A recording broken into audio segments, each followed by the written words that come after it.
Did you know that 50% of cancers can be prevented?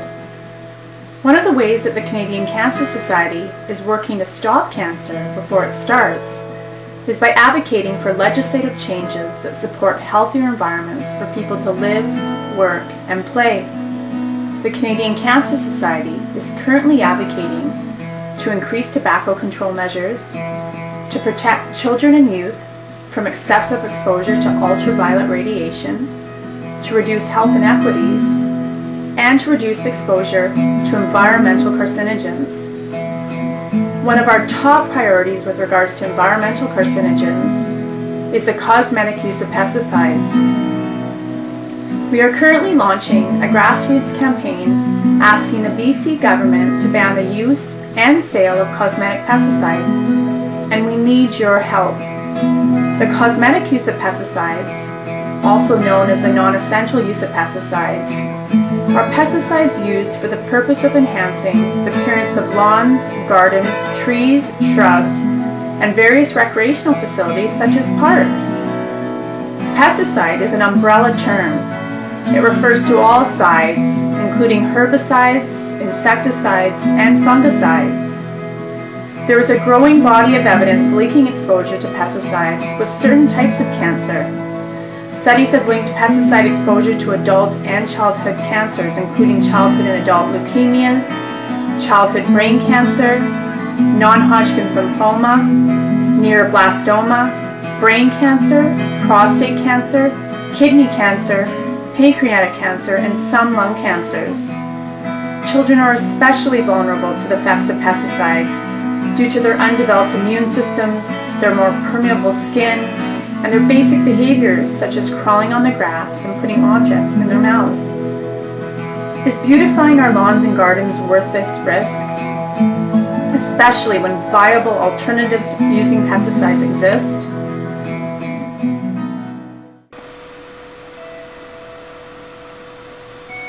Because the cosmetic use of pesticides are non-essential and have the potential to cause harm to human health, the Canadian Cancer Society is calling on the BC government to ban the sale and use of pesticides on private lawns and gardens, as well as public parks and recreational facilities.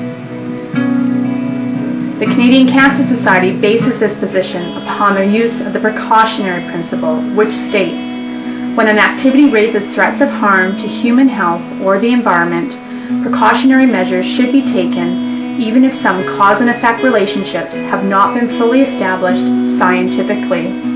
In other words, it is better to be safe than sorry. Over 150 municipalities in Canada and 25 right here in BC have passed bylaws banning the cosmetic use of pesticides. Ontario and Quebec have passed province-wide legislation, and the BC government has recently announced that they will conduct public consultations on restricting chemical cosmetic pesticides. There is strong public support for pesticide legislation. According to a 2008 Ipsos Reid poll commissioned by the Canadian Cancer Society, 76% of British Columbians support legislation that would ban the use and sale of cosmetic pesticides.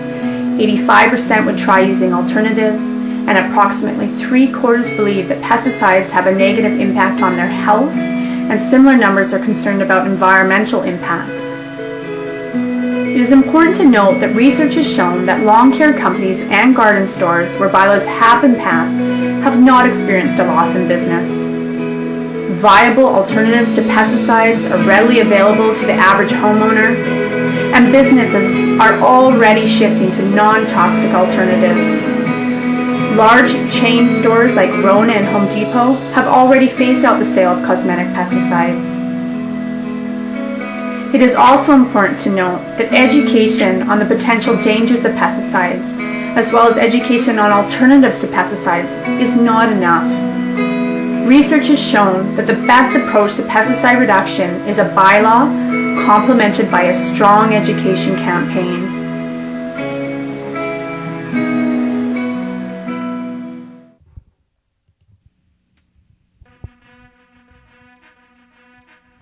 The time to act is now. The provincial government will begin public consultations in December, and they will only last 45 days. You can contribute to this campaign by sending emails or letters to your MLA and spreading the word to your friends and family through email and social media such as Facebook.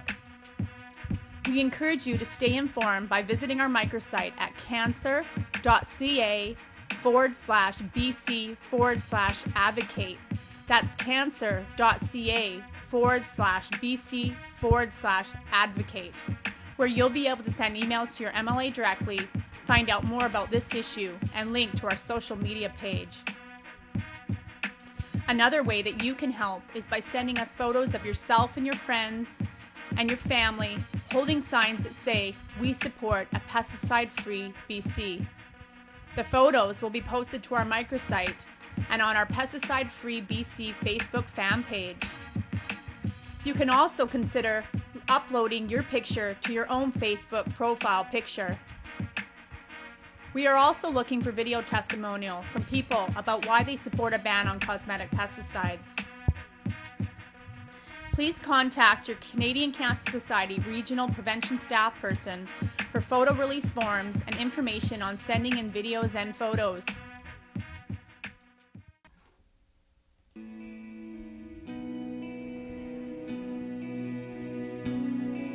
Together we can make a difference. Join us and help us win the cancer fight.